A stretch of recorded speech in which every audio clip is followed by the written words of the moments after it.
Bueno chicos, ¿cómo estamos? Les quiero traer este video que habla de disposición espacial. Es uno de los primeros videos que deberíamos ver en anatomía para poder ubicarnos en el espacio. Anatomía no es una materia difícil, pero sí necesita un lenguaje propio, necesita una ubicación espacial propia, y a medida que pase el tiempo y que vayan viendo, leyendo, escuchando, interiorizándose, van a ir hablando el mismo lenguaje anatómico, van a ir entendiendo la distribución en el espacio y las cosas van a resultar más fáciles. Al principio cuesta mucho, pero bueno, es cuestión de ir agarrándole la mano. ¿Qué quiere decir disposición espacial? Partimos de una posición anatómica, es decir, cuando hablamos de adelante, atrás, arriba, abajo, lo hacemos en base al espacio, a un cuerpo que está localizado de una manera en particular, en una posición base que se denomina posición anatómica. Esta posición anatómica es un individuo de pie con la palma hacia adelante, palma de las manos, es obvio, siempre la palma de las manos, la planta de los pies. Entonces, la palma hacia adelante, lo que se denomina supinación, y en puntas de pie. De vuelta, ¿cuál es la posición anatómica? Es un individuo de pie, mirando hacia adelante y en supinación con sus manos en supinación. Vamos a tener un eje del cuerpo que va a entrar por la parte media de la bóveda del cráneo y va a salir por la parte media del periné. ¡Apa! Duele un poquito. Entonces, en base a ese eje del cuerpo, vamos a determinar los diferentes planos espaciales. Veamos. Disposición espacial. En el espacio tenemos las siguientes dimensiones. Este es un plano dado por dos dimensiones. Y cuando ponemos otro plano, recién hablamos de espacio, de tres dimensiones. Si no, tenemos solamente dos dimensiones. La pantalla de la computadora, el papel, el pizarrón, son solo dos dimensiones. Un holograma sería en tres dimensiones. Este dibujo acá intenta representar una tercera dimensión. ¿Cuáles son las terceras dimensiones? Ese es un plano que es el plano frontal, bien de frente. Ese plano es el plano vertical o sagital, y ese es el plano transversal u horizontal. Los tres planos que delimitan el espacio. Para hablar de espacio tenemos siempre que hablar de tres planos. Y las dimensiones son alto, ancho y profundo. Para hablar de espacio tenemos siempre que hablar de tres dimensiones. Alto, ancho y profundo. Solo al agregar la tercera dimensión hablamos de espacio, figura geométrica, si no hablamos de plano. Perfecto, entonces tenemos tres planos: el plano frontal, el plano horizontal o transversal que acá se ve, y el plano vertical o sagital. Y tres dimensiones que son el alto, superior o inferior, el ancho, medial o lateral o interno o externo, y lo profundo, anterior o posterior. Perfecto. Entonces, vamos a ver este plano que es el plano sagital. El plano sagital está delimitado por dos dimensiones. Los planos siempre se delimitan por dos dimensiones. Estas dimensiones son, para el plano sagital, el alto y lo profundo. Alto y profundo.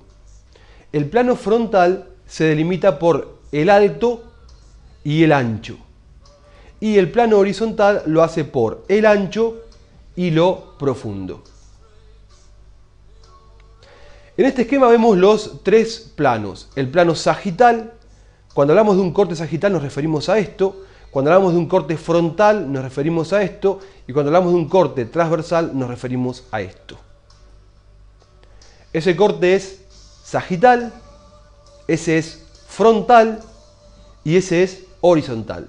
Pobre muchacha, la partieron en 30 millones de pedazos. Acá vemos entonces los tres planos del espacio. El sagital, el frontal y el horizontal, que es en base a los cuales nosotros estudiamos la anatomía.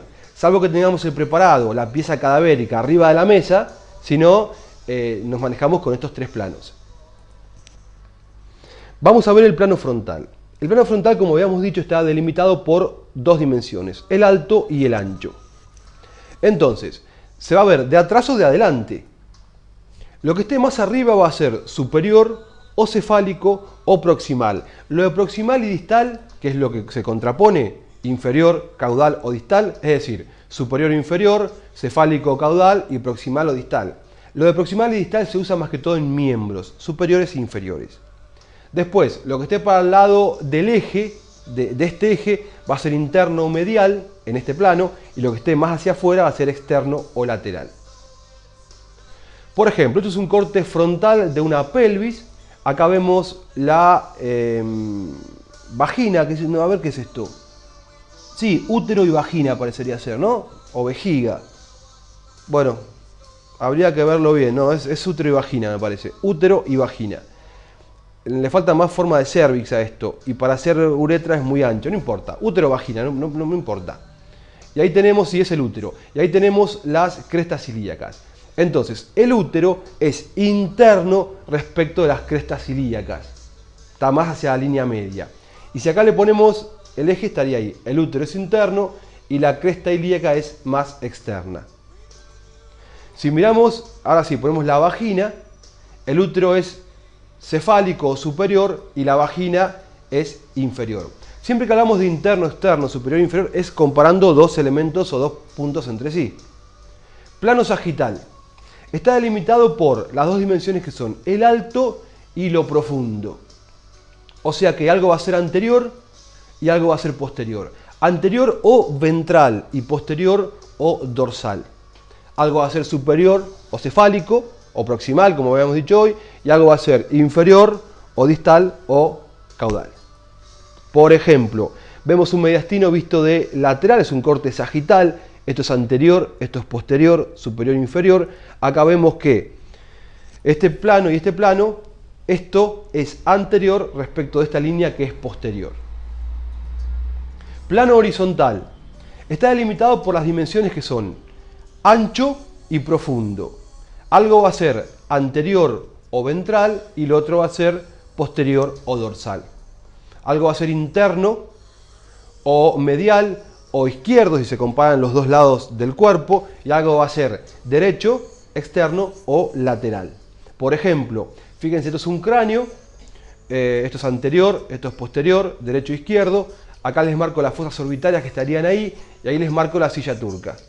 Entonces, las fosas orbitarias respecto de la silla turca son anteriores y respecto de este sentido son externas, o sea que son antero-externas. La fosa orbitaria está por delante y por fuera de la silla turca. Ejemplos, rapidísimo. Corte frontal del tronco, hígado y vejiga. El hígado es superior, la vejiga es inferior. Vista lateral, corte sagital. Esta es la parótida y ahí tenemos el pabellón auricular. La parótida es antero-inferior respecto de la oreja. Una mama, un poco más grande, vamos a hacer, ahí está, me gustó más. Corte, ¿qué corte es este? Sagital, anterior, posterior, superior, inferior. La glándula es anterior respecto del músculo pectoral. Gente, éxitos. Nos vemos.